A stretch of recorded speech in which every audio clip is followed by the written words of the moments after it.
The Bring Back Our Girls movement, which has been in the forefront of the fight against the abduction and killings of some schoolgirls abducted from Chibok, is still very vocal.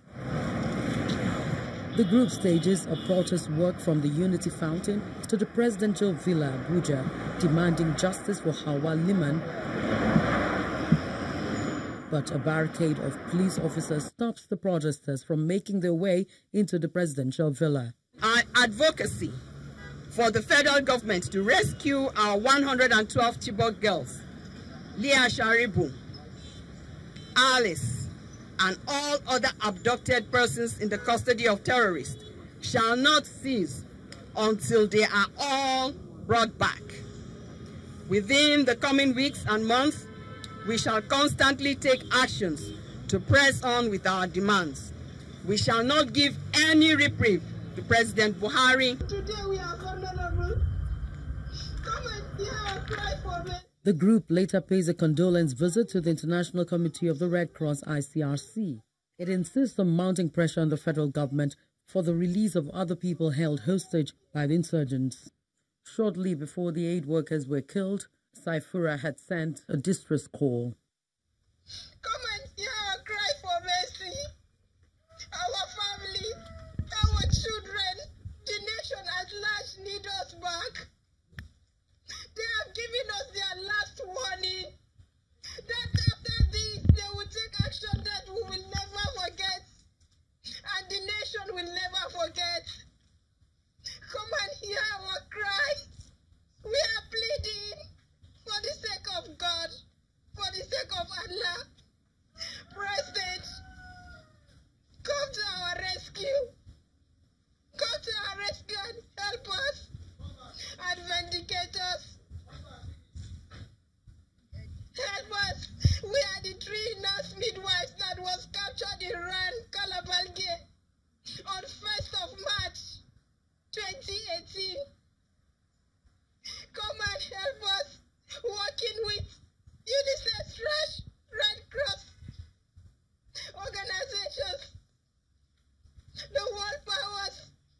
Whatever you can do, come and help us. We are really vulnerable. We need your help. We need your help. Have mercy and help us. Thank you. To their families. The ICR says no effort has been spared by the organization to secure the release of the female workers.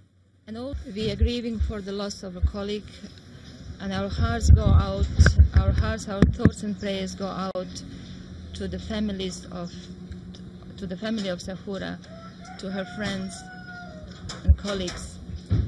We have accepted the request for the meeting by the Bring Back Our Girls campaign out of respect that we have for the movement and the work that they are doing. But as I said, our office is closed today, and we are asking the media to respect the grieving process that we are going through, to respect the privacy of the family of Sahura and the other abducted women. And we are counting on you that should you come across any gory images, that you will think of the families and use your sense of professionalism in dealing with such images.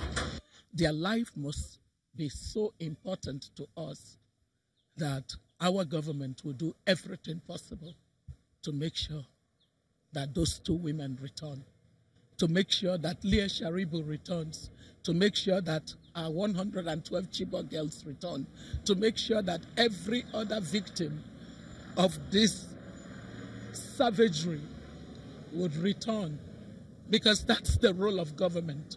The role of government is to dignify the human life. And right now we feel broken that we heard the voice of Hawa crying for their rescue, and now all we know is that Saifullah is gone.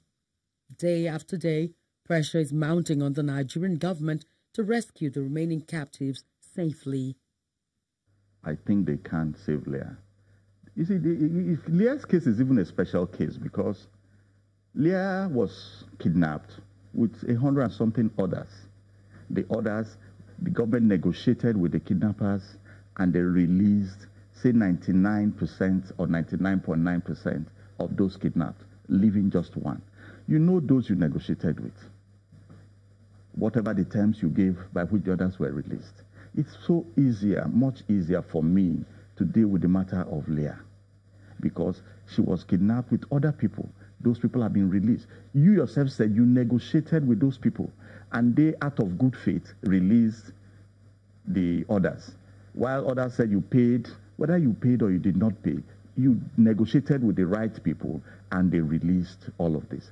Only one person is left. There's no reason why that one person should still be in that place this long. Even just the good faith that you negotiated and you met their great terms, they should have released Leah. So if they don't get Leah released, it is still, as far as I'm concerned, you know my position. I hold this government responsible. They are not doing enough, as far as I'm concerned.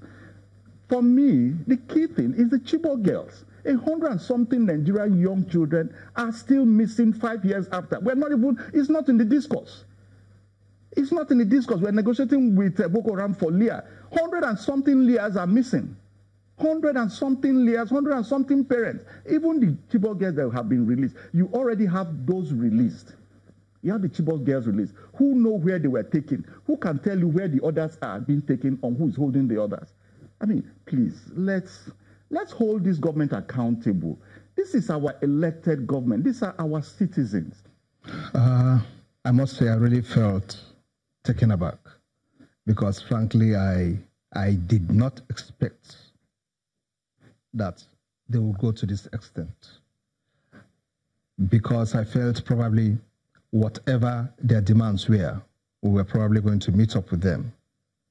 But then I also came to the quick understanding that, look, the demands may have been something which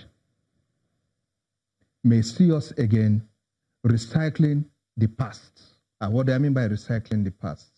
A situation where we had paid or alleged to have paid huge ransoms for the release of our citizens from the insurgents, only for us to experience within 1 or 2 months a heightened, form of attack again from the terrorists.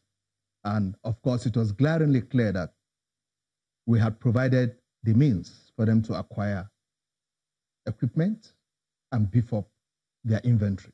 And we are now seeing the results on our citizens again.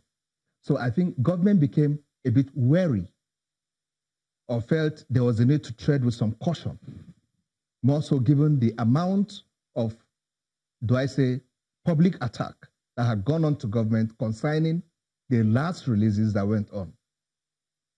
You see, it's neither here nor there, but the point remains that the carrot and stick approach which government is being engaging as far as these negotiations are concerned, I would say we should maintain it, but we should be able to protect our citizens as much as we can by addressing whatever may be the internal or inherent deficits within the military and the police law enforcement agencies.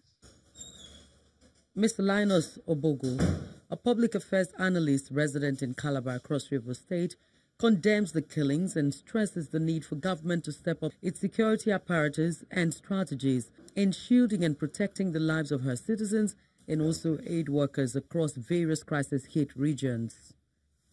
For somebody to offer himself or herself in service to a community, I think so much is involved. The person has sacrificed himself, herself, self-denial, has left her families just to offer succor or help to those in conflict areas or conflict situations. And so they are within the provision of the the Geneva Convention. They ought to be protected. The incident we just had a few days ago in the person of Hawa Lehman, it's such a tragic and unfortunate situation that it happened. And we wish it doesn't have to happen again. But even as we speak, some of our colleagues are still being held. I think she was the second to be killed in that manner. She was the second person to be killed in that manner. And quite a number are still being held. I mean, it's still being held by the insurgents or Boko Haram. Well, as it is now, I think what the government can do is to negotiate. I know there are some countries who do not negotiate with terrorists, because negotiating with terrorists is also adding fuel. Yeah, it's like empowering them. But in a peculiar situation, I think government should, already there's a clamor by, everybody, the whole country, that look, to avert a similar thing from happening, government should find a way to enter into a form of negotiation to rescue some of the girls being held, some of the health workers that have been still held or that have been captured or in Boko Haram captivity or enclave. There are fears that humanitarian services may reduce if concrete steps are not taken to protect aid workers.